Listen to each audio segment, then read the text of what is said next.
iniciar esse nosso momento. Sempre com muita alegria estamos aqui. Nós não poderíamos imaginar como essas energias fluem para cada um de nós, porque, na verdade, nós somos pessoas que temos muitos compromissos, e esses compromissos nos impedem de parar, muitas das vezes, para refletir ou para canalizarmos algo que vai trazer para nós uma energia que nós precisamos para dar continuidade às nossas tarefas.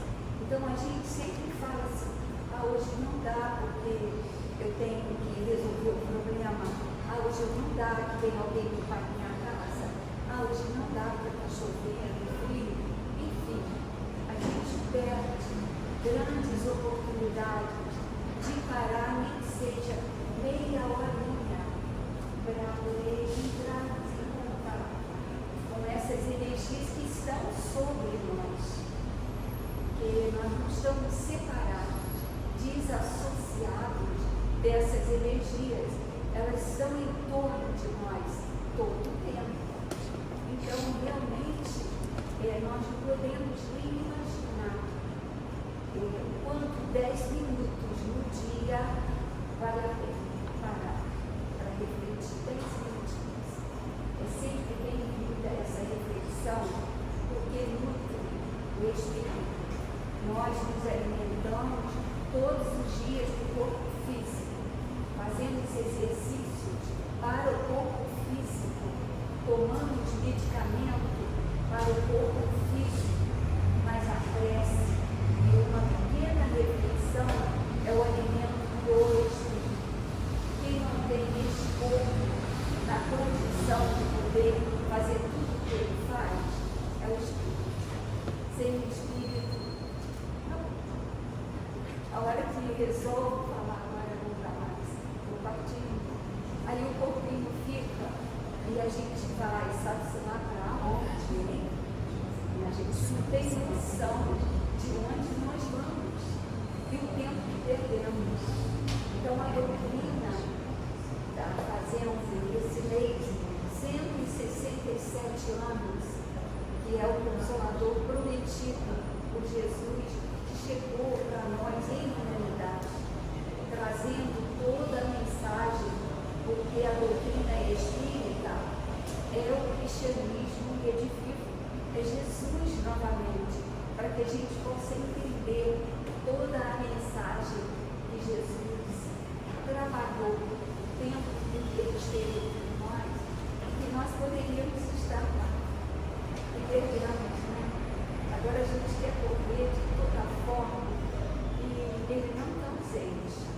E quando as pessoas falam, Jesus vai voltar, eu digo não, ele não vai voltar. Ele não foi embora. Ele não partiu, ele está junto de nós. E quando ele não se apresenta, tem anjos tutelares que estão ali a todo momento, nos dando esse alimento que nós precisamos. Então, antes da gente iniciar, vamos fazer o dia France, encontre ela aqui, seja sempre bem-vinda. A Simone vai falar uma coisa. A Simone é a nossa poetisa. Sim, é no colo da mãe. E diz assim: a vida tem me sido realmente generosa. E eu me pego nessa hora querendo agradecer toda a bondade divina e toda a prece enternecida que está a me proteger. A vida também tem sido doces dias de reconstrução, como se eu juntasse os meus cacos e os transformasse em laços de pura renovação do tempo que foi perdido e procurasse nos amigos a força para a redenção. A vida também tem sido escola de aprendizado e eu sigo dando os meus passos com cuidado para entender que a estrada nos pede sempre para florescer os sentimentos mais nobres que estão a nos envolver. Pai de misericórdia, esse Deus de compaixão, que sempre enxerga atitudes que brotam do coração e nos faz compreender os encantos que há no mundo e em questão de segundos nos mostra a força que há, a beleza que há na terra, no sol e também no mar. A vida tem revelado o que há no camarim, flores de muitos canteiros, camélias do meu jardim. E eu cultivo a certeza que espalho seus perfumes e transformo os meus queixumes em agradecimento. A vida sempre se faz doce oportunidade de fazer com que a saudade preencha a solidão de arrastadas madrugadas de prantos e emoção. Assim eu percebo que a vida é o momento do agora. É o que acontece nessa hora em que me ponho a escrever sobre como eu enxergo a minha forma de viver. Sou eu procurando um jeito de ainda sonhar sobre o leito que acolhe a minha esperança, que acolhe o meu desejo. Quero caminhar mais firme, quero afastar de mim o medo.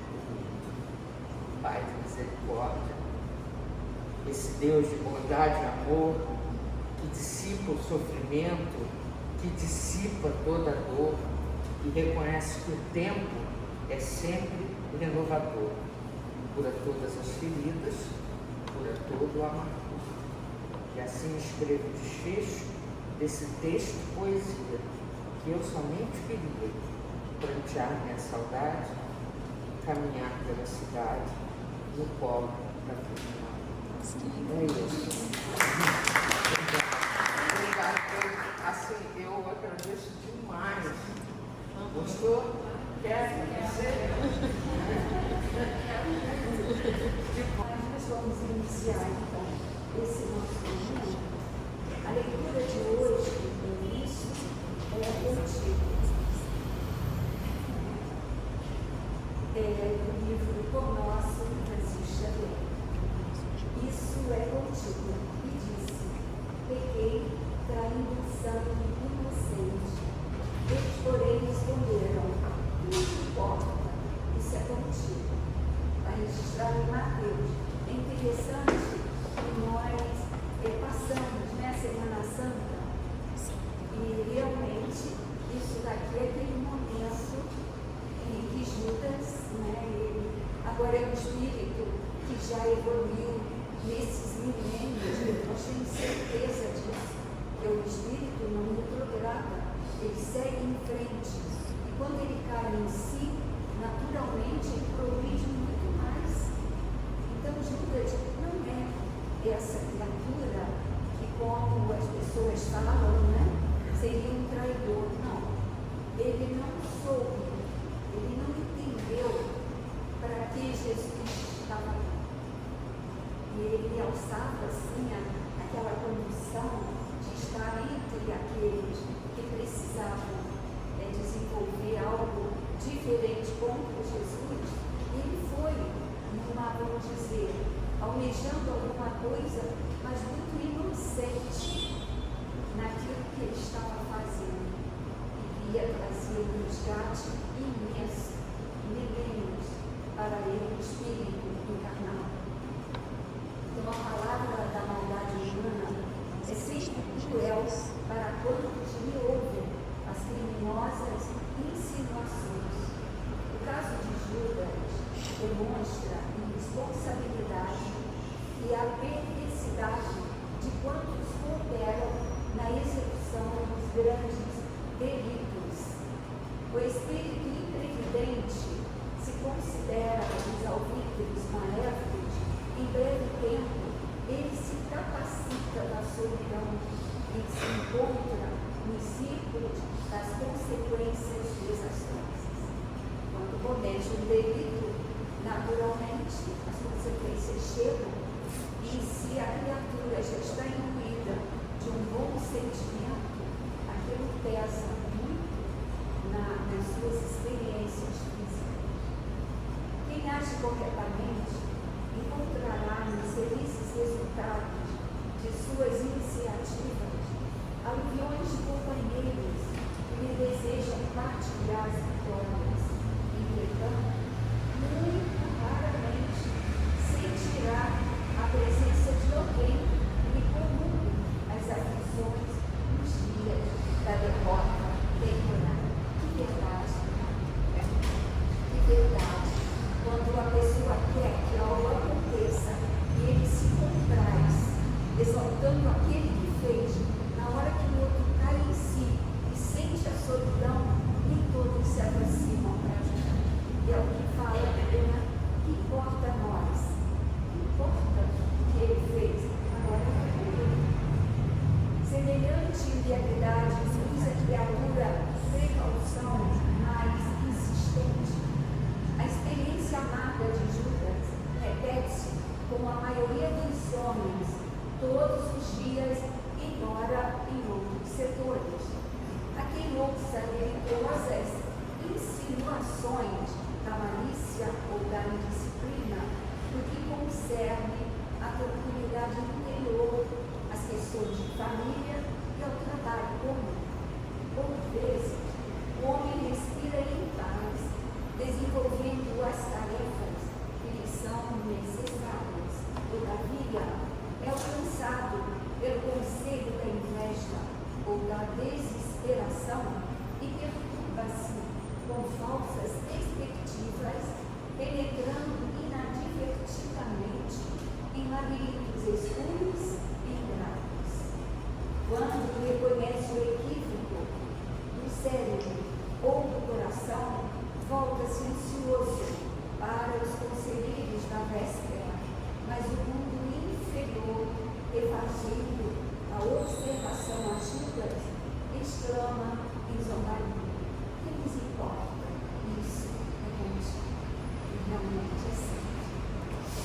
E nesse momento, mestre querido, nós possamos agradecer pela tua vinda ao nosso caminho, pelo amor incondicional que tu nos legaste, nos dando a condição de caminharmos, porque és o caminho, a verdade e a vida.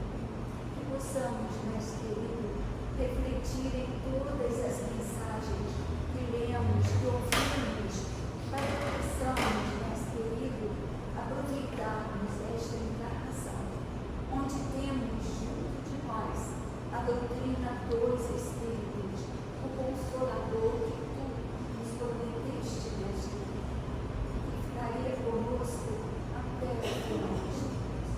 Obrigada, mestre querido, e a Allan Kardec, esse mestre que também conseguiu superando obstáculos, fazia a parte que lhe competia. A nossa gratidão a esse Espírito que nos trouxe a realidade do mundo espiritual, que tu mesmo, mestre querido, falou todo o tempo enquanto estiveste junto de nós.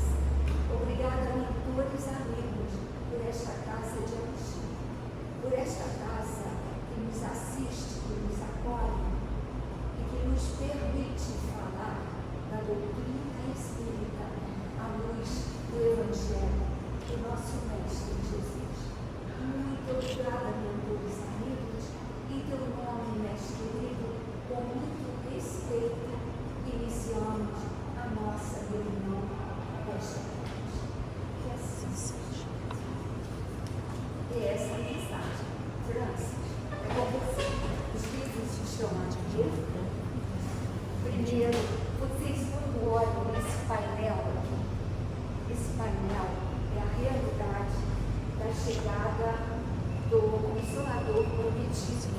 E Allan Kardec inicia com o livro dos Espíritos, depois ele vai desdobrando. E nós não podemos imaginar em pouco tempo como ele deu conta dessa grandiosa e magnífica obra, o Pentateuco Espírita, que nos convida a refletir quem somos, de onde viemos, Evangelho do nosso Mestre Jesus. Muita luz, muita paz. Os livros estão aqui. A Gênesis, eu sempre deixo quem quiser levar a Gênesis, porque nós temos alguns extras aí. Quem quiser pode levar. E Obras Póstumas não faz parte do Pentateuco, mas entra porque após o desencarne de Allan Kardec, todos os registros estavam arquivados.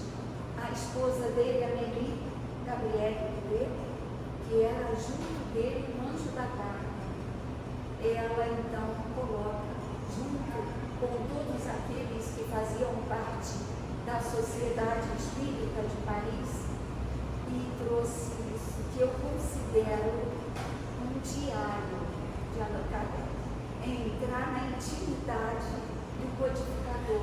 É belíssimo esse livro, porque traz tudo, as dificuldades que ele teve, a maneira como ele conseguiu desbravar um mundo espiritual que já acontecia, mas que ninguém conhecia. Então isso é muito grande, né?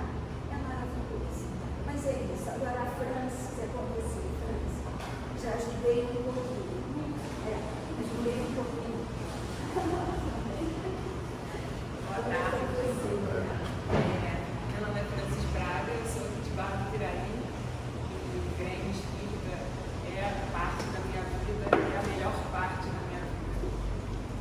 Eu estou muito feliz mais uma vez, é a segunda vez que eu vou contar com a paciência de vocês para dividir um pouco do meu estudo, do estudo que eu consegui fazer.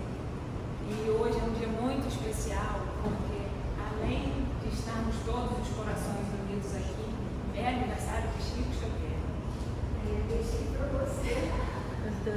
Então, é o amor presente dentro dos corações de todos nós.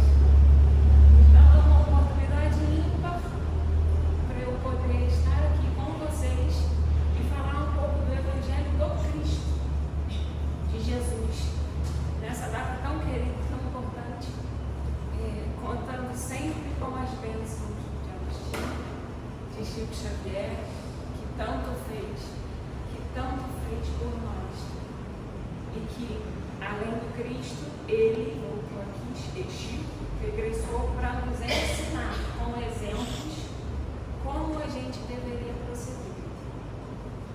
Sua obra, imensa obra, mais de 500 livros hoje em dia, são para a gente um bálsamo nas horas de tormento e são uma companhia alegre nas horas que a gente precisa.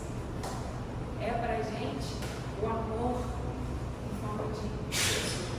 Então, antes da gente começar o nosso estudo de hoje, vou ler só um pedacinho do livro Agenda Cristã, que é de Chico Xavier e André Luiz que mandou. Não é o irmão cheio de entendimento evangélico que reclama suas atenções inadiáveis, mas sim aquele que ainda não conseguiu eliminar a víbora da malícia do seu coração. Não é o amigo que marcha em paz na senda do bem que solicita o seu cuidado incessante, mas sim aquele que se perdeu no cipó da discórdia e da incompreensão, sem forças para tornar ao caminho reto. Você deseja a oportunidade de crescimento e ascensão na espiritualidade superior, mas frequentemente foge aos degraus do esforço laborioso e humilde de cada dia, concedidos a você pela infinita bondade, a título de misericórdia. Então, para a gente pensar que todos os dias a gente tem oportunidades imensas, todos os dias, por misericórdia. E quase todos os dias a gente age nela. E aí a gente vai começar o estudo de hoje sobre os nossos irmãos. É o capítulo 12 do Evangelho segundo o Espiritismo. Amai os vossos inimigos. Amai os vossos inimigos. fazei o bem aos que vos odeiam, e orai pelos que vos perseguem e caluniam, a fim de serdes filhos do vosso Pai que está nos céus, e que faz se levante o sol para os bons e os maus, que chova sobre os justos e os injustos. Porque se só amarmos os que vos amam, qual será a vossa recompensa? Mateus capítulo 5, versículos de 43 a 47.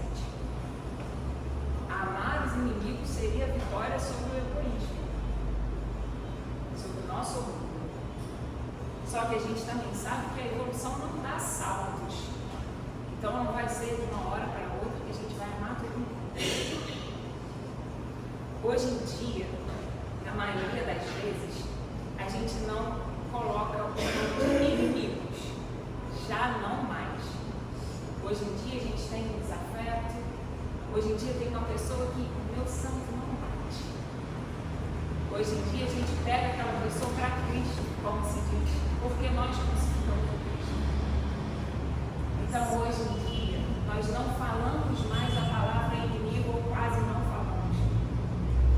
E aí vem Jesus falando que a gente tem que amá-los, que a gente deveria amá-los, que seria bom amá-los. Mas Kardec nos mostra que não pretendeu Jesus, assim dizer, falando que a gente tem que ter com o inimigo o mesmo carinho que a gente tem com um amigo, porque isso vai contra a nossa natureza.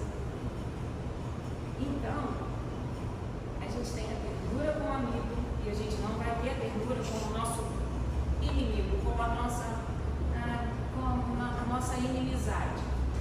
A gente não vai ter porque ternura e carinho, elas requerem confiança. E a gente não pode confiar numa pessoa que nos quer o mal, ou que ainda não quer o nosso bem. Ninguém vai confiar. Não conseguiremos nos sentir bem na presença de uma pessoa que nos distrata, que nos fez alguma coisa. E isso resulta de uma lei física. O Espiritismo é maravilhoso porque ele nos comprova, fisicamente inclusive, que é a lei da assimilação e repulsão de fluidos.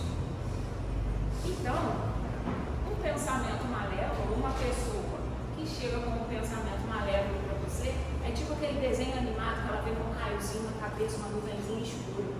Você identifica. Nesse você identifica, já a gente abre bastante parênteses, porque se você identifica, talvez você esteja nessa sintonia ainda. Mas ok, ela chega com aquele pensamento malévolo e nos impressiona, no sentido ruim, que nos deixa mal.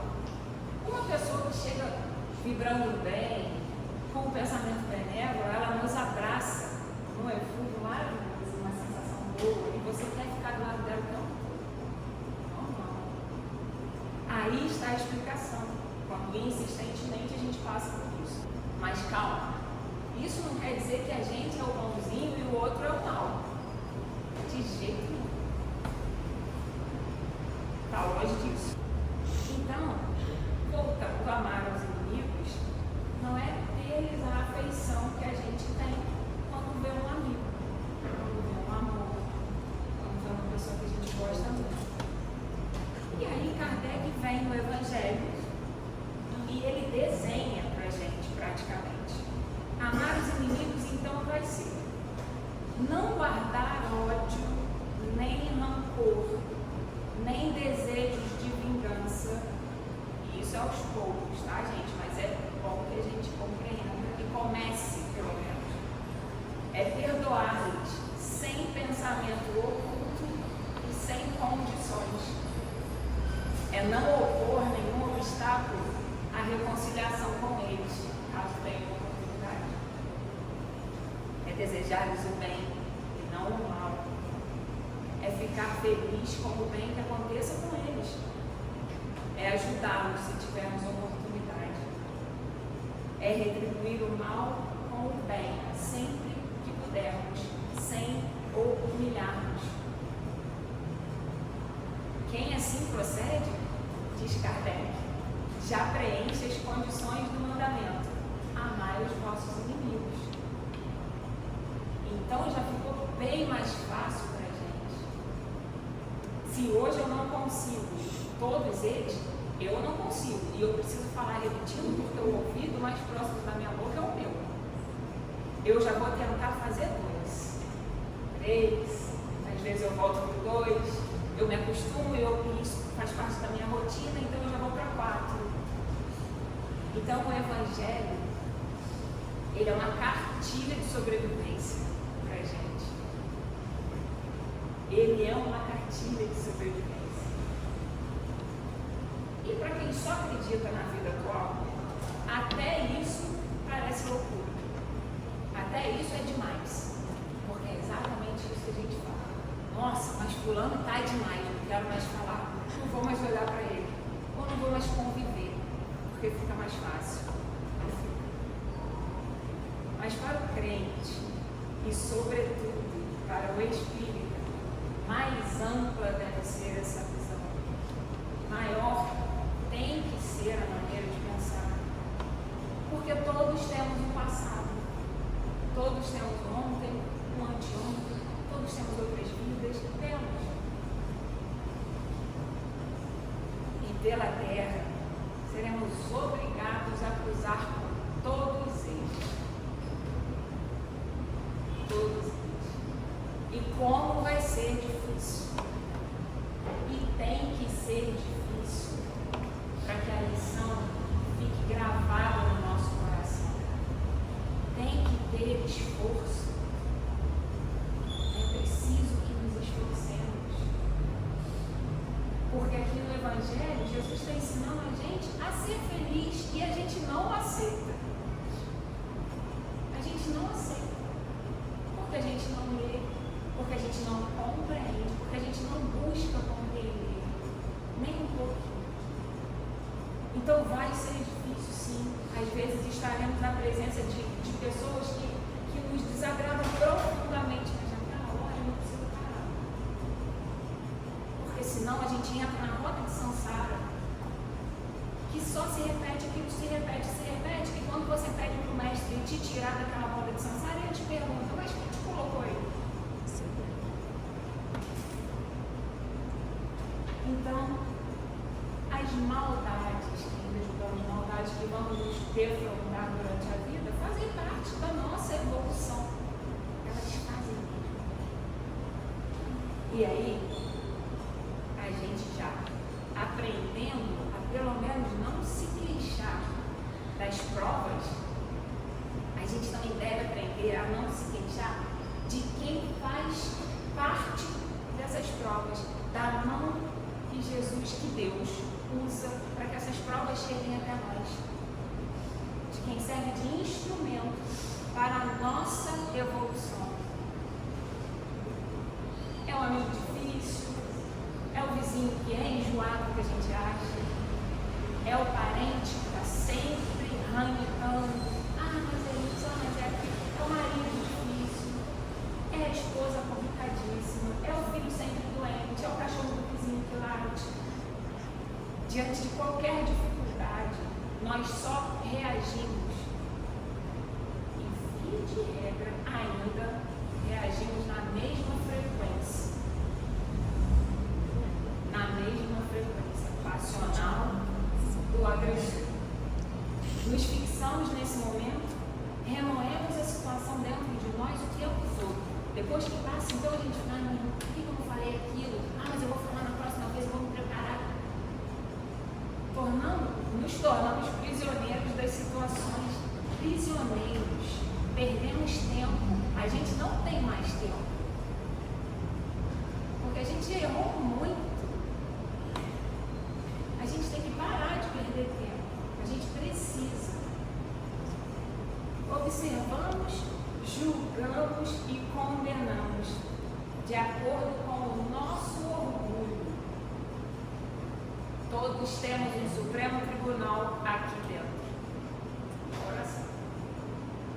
Nas adversidades que atravessamos, sempre nos achamos melhores. Quando lemos o Evangelho, às vezes uma página quando vai fazer a palestra, quando vamos ao centro, então a gente fala aí, gente vai ao centro. Aí o outro faz alguma coisa que te desagrada, a primeira frase é a falta de evangelho. Ah, mas fulano não está lendo o evangelho. Mas, gente, precisa tomar passo. A gente fala isso, e é falta de evangelho mesmo, mas na nossa vida. Não é na vida do outro. Porque a evolução é nossa. Porque Deus fez tudo pra gente, tudo. A gente não observa. Deus fez tudo pra gente, mas Ele não vai fazer a nossa parte. Não adianta. Não adianta. A gente tem tudo. A gente tem todo o amor. Se a gente pede ajuda, a gente tem amigos. A gente tem amigos. A gente tem os nossos amores, a gente tem os nossos irmãos desencarnados que estão torcendo pela gente 24 horas por dia. Torcendo. Se a gente estende amor, eles vêm, eles ajudam. Mas a gente não para. Então, agora, a gente vai parar um minuto e pensar em alguns desafetos. E ao invés de nos queixarmos, vamos agradecer a Deus. Agradecer a Deus por nos experimentar. E agradecer a mão que Deus utilizou para nos ensinar alguma coisa. Porque Deus utiliza de uma vida, que é a coisa mais importante que tem nesse mundo, para ensinar para a gente alguma coisa de bom, para mudar na gente alguma coisa, e a gente recusa. Então a gente vai agradecer a mão que Deus usa para nos ensinar a ter paciência, a ter resignação, a ter esperança, a ter fé. Sem essa ajuda a gente não vai, então vamos agradecer. E aí você percebe que quanto mais você busca coisas boas, quanto mais você ajuda, quanto mais você compreende o processo ou busca compreender o processo que acontece na sua vida, mais você fica feliz, mais você se sente bem, mais você se engrandece aos seus olhos, são os olhos de Deus. Com isso, você se coloca fora do alcance dos dardos do inimigo. Você se coloca, não é Deus que te coloca. Você se coloca fora do alcance dos dardos do inimigo. Essa é a chave. Essa é a chave. Só eu modifico o meu caminho. Quando eu me proponho a modificar o meu caminho, na moral do Cristo, tentando a trancos e barrancos, porque eu sou muito, muito imperfeita, mas quando eu me proponho, é bom. É muito bom mesmo. Refletir até esse ponto nos traz de volta a autonomia. Não crime e castigo.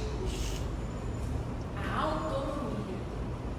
Eu fiz alguma coisa, eu vou ter a possibilidade de passar por aquilo para eu compreender aquilo que eu fiz.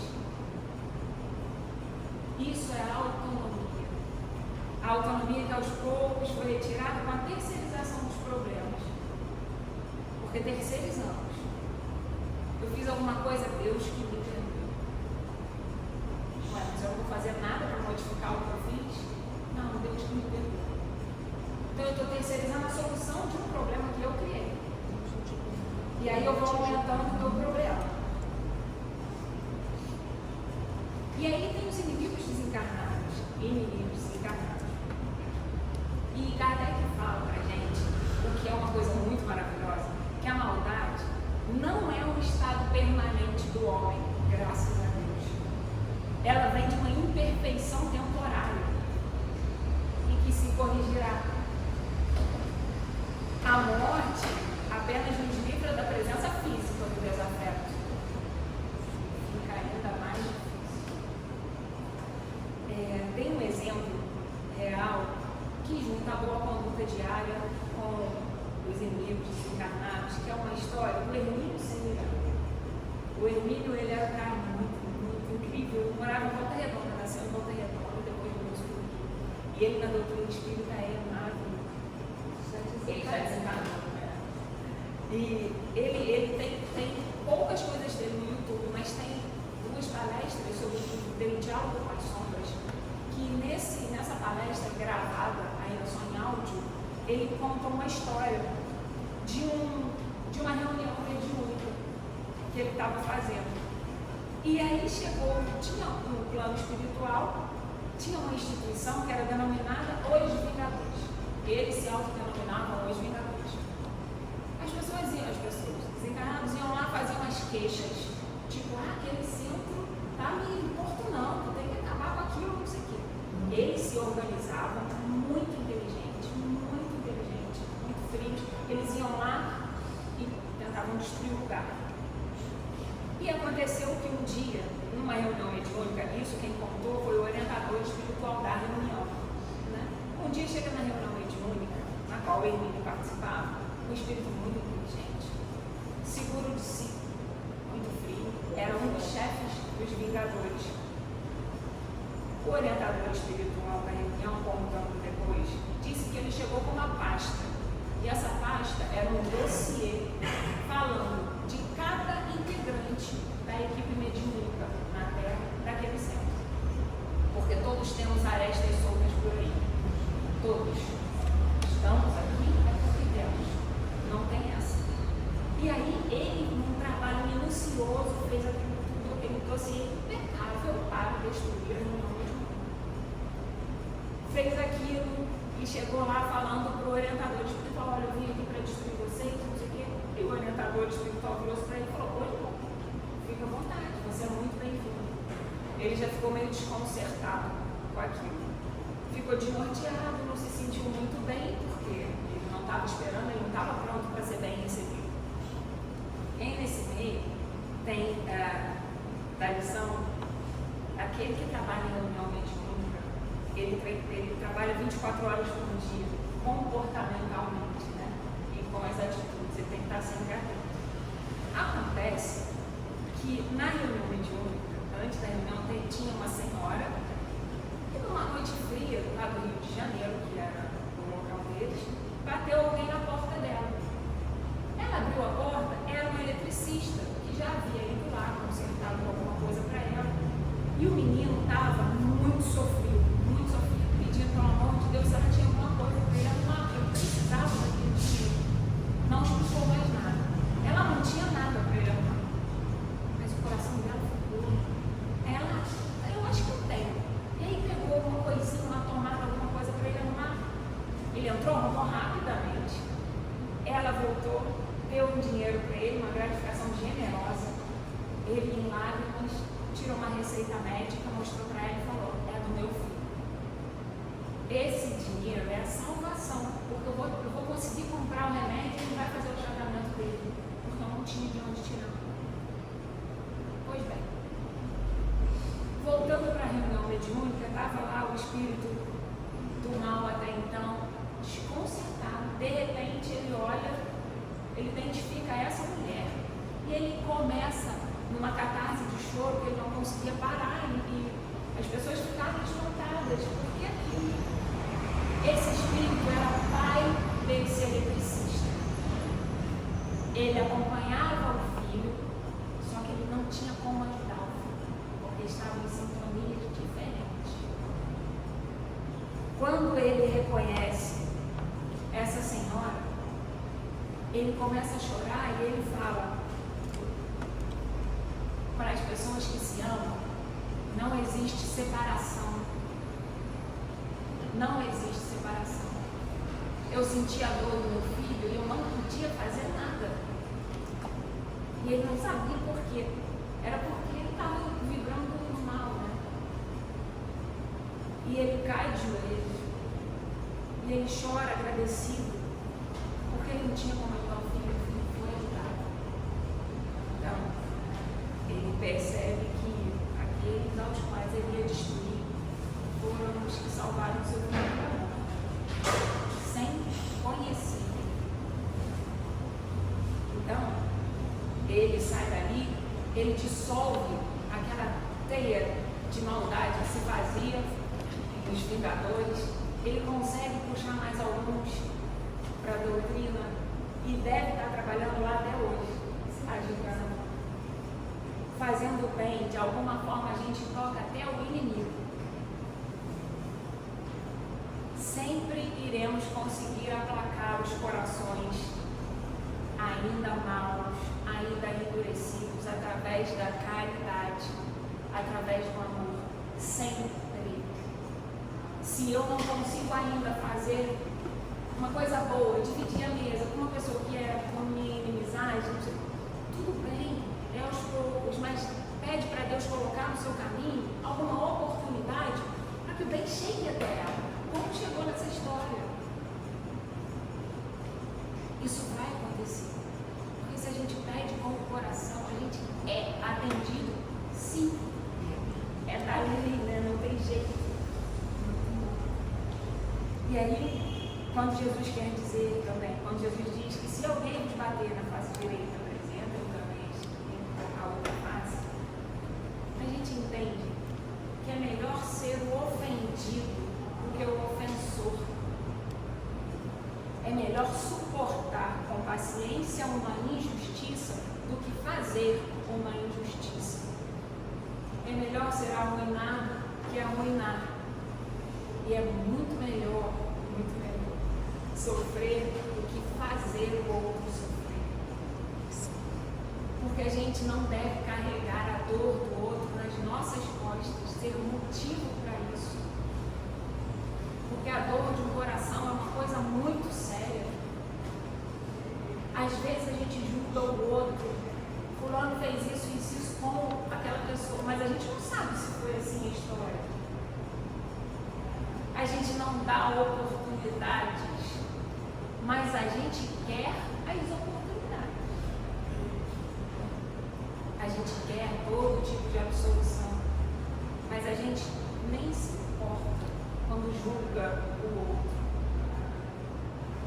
A gente não se importa ainda, porque é um exercício. E assim como todo exercício, a gente precisa praticar, nem que seja um pouquinho. Porque vira hábito. Daqui a pouco a gente faz e nem percebe. Daqui a pouco a gente já está convidando as pessoas para fazerem isso também, porque você se sentiu muito bem. E aí você já quer o bem do outro. Você espalha amor. A gente é capaz de espalhar o amor por onde a gente passa. Então, quando Cristo fala para a gente amar os nossos inimigos, a gente primeiro tem que se amar. Porque parece que nós somos os nossos inimigos. Porque a gente que não quer dar o primeiro passo. Então a gente precisa se amar. Eu vou, nesse finalzinho, ver uma história que o Chico Xavier conta. E eu amo essa história.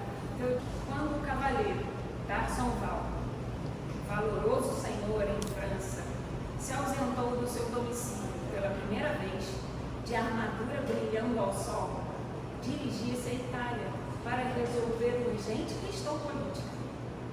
Eminente cristão, trazia consigo um propósito central: servir ao Senhor fielmente para então encontrá-lo um dia. Não longe de sua porta, viu surgir de inesperado um seroso mendigo a estender-lhe as mãos descarnadas e súplices. Quem seria semelhante infeliz a vaguear sem rumo? Mas preocupava-o com o serviço importante e, sem dignar fixá-lo, atirou-lhe uma bolsa farta. O nobre cavaleiro tornou ao lar e, mais tarde, menos afortunado nos negócios, deixou a casa novamente, agora rumo à Escócia, à procura de caros amigos, aos quais se afeiçoara. No mesmo lugar estava o desafortunado pedinte com os braços em rogativa. O fidalgo intrigado revolveu o grande saco de viagem e dele retirou um pequeno brilhante, arremessando ao triste caminheiro que parecia devorá-lo com o olhar. Não se passou muito tempo e o castelão menos feliz no círculo das finanças necessitou ir à Inglaterra, onde pretendia solucionar todos os problemas.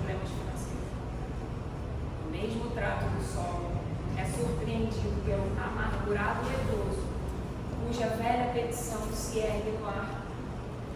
O cavalheiro arranca do chapéu a estimada joia e projeta sobre o romeiro orgulhosamente.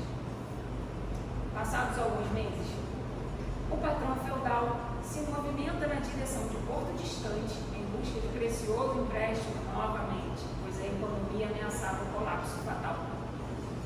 No mesmo sítio, com rigorosa exatidão, é interpelado pelo mendigo, cujas mãos em chaga aberta se voltam ansiosas para ele. Garçom Val, extremamente dedicado à caridade, não vacila. Despe-se no manto e entrega-o de longe, receando o contato. Depois de um ano, premido por questões de imediato interesse, vai a Paris invocar socorro de autoridade. Sem qualquer alteração, é defrontado pelo mesmo Lázaro de feição dolorida que lhe repete a angústia do sul. O castelão atira-lhe um gorro de alto preço, sem qualquer pausa no galope. Passam os dias e o nobre senhor, num ato de fé, abandona a respeitada residência e representará os seus junto à expedição de Godofredo de Bouillon, na cruzada que se pretende libertar os lugares santos. No mesmo ângulo da estrada, é esperado pelo mendigo que lhe reitera a solicitação em voz mais triste. O ilustre viajante dá-lhe então um rico farnel, sem oferecer-lhe a mínima atenção. Na Palestina, D'Arsonval combateu valorosamente, caindo ferido em poder dos adversários.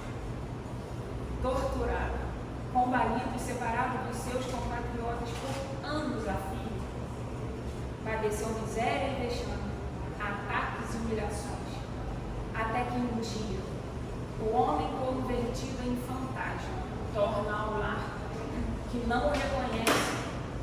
Comunicada a falsa notícia de sua morte, sua esposa deu-se pressa em substituí-lo à frente da casa. E seus filhos revoltados soltam cães agressivos que o dilaceram cruelmente, sem comiseração ou pranto que caía de seus semi-mortos olhos. Procurando velhas afeições, sofreu repugnância e escárnio. Tido agora como louco, o ex-fidalgo, em sombrio crepúsculo, ausentou-se em definitivo a passos vacilantes. Seguir para onde? O mundo era pequeno demais para conter-lhe a dor. Avançava penosamente e encontrou o mendigo. Relembrou então a passada grandeza e atentou para si mesmo como se procurasse alguma coisa para dar. Contemplou o infeliz pela primeira vez e, cruzando com ele o olhar, angustiado, sentiu que aquele homem, chagado e sozinho, devia ser seu irmão. Abriu então os braços e caminhou para ele, tocado de simpatia, como se quisesse dar-lhe o calor do próprio sangue. Foi então que, recolhido no abraço do companheiro que considerava leproso, ouviu as sublimes palavras: D'Arsonval, venha a mim, eu sou Jesus, teu amigo. Quem me procura no serviço ao próximo, mais cedo me encontra. Enquanto me buscavas à distância, eu o aguardava aqui, tão perto. Agradeço o ouro, as joias, o manto, o agasalho e o pão que me deste. Mas há muitos anos estendi os meus braços esperando o teu próprio coração. Então,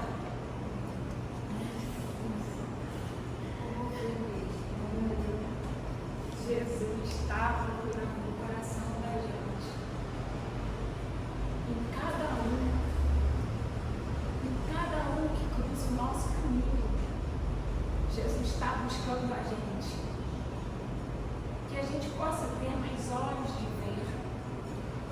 possa ter mais ouvidos de ouvir a dor do próximo. Porque é Jesus. É Jesus. Então eu quero agradecer a paciência de vocês, os ouvidos, os corações, e mais uma vez render graças a Deus por vocês estarem aqui junto comigo, me ajudando na minha caminhada. Muito obrigada.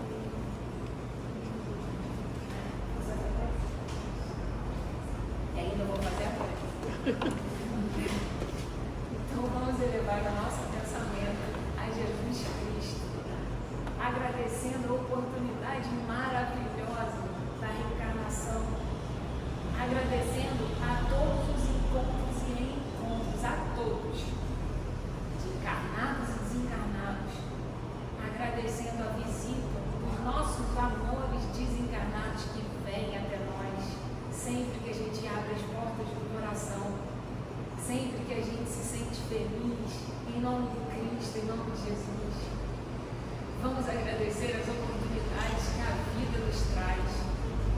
Vamos abraçá-la, que não seja tudo, mais um pouquinho, a cada dia mais um pouquinho. Agradecendo também as inspirações do nosso amado Chico Xavier, que completa hoje aniversário terreno. Que ele continue nos iluminando e nos enchendo de esperanças. Que os seus bons exemplos marquem também a nossa história, hoje, sempre, em todas as vidas. Que todos os nossos amigos, que todas as pessoas que ainda não são nossos amigos, que eles encontrem o acalento do Evangelho em suas vidas. Que a gente possa sair daqui melhores do que chegamos, com a certeza de que o Cristo é conosco todos os dias, todas as horas. Que a gente tenha um pouquinho mais de paciência dentro das nossas casas, onde às vezes se faz mais difícil, mas vai passar, vai passar. Que Jesus nos abençoe hoje e sempre. Muito, muito, muito obrigada por tudo, Jesus. Muito obrigada, que assim seja. Graças a Deus. E agradecendo o nosso querido, a tua presença através dos mentores amigos da Casa de Agostinho, e teu nome sempre com muito respeito, encerramos a primeira parte da nossa reunião desta tarde. Muito obrigada, e assim seja. Francis,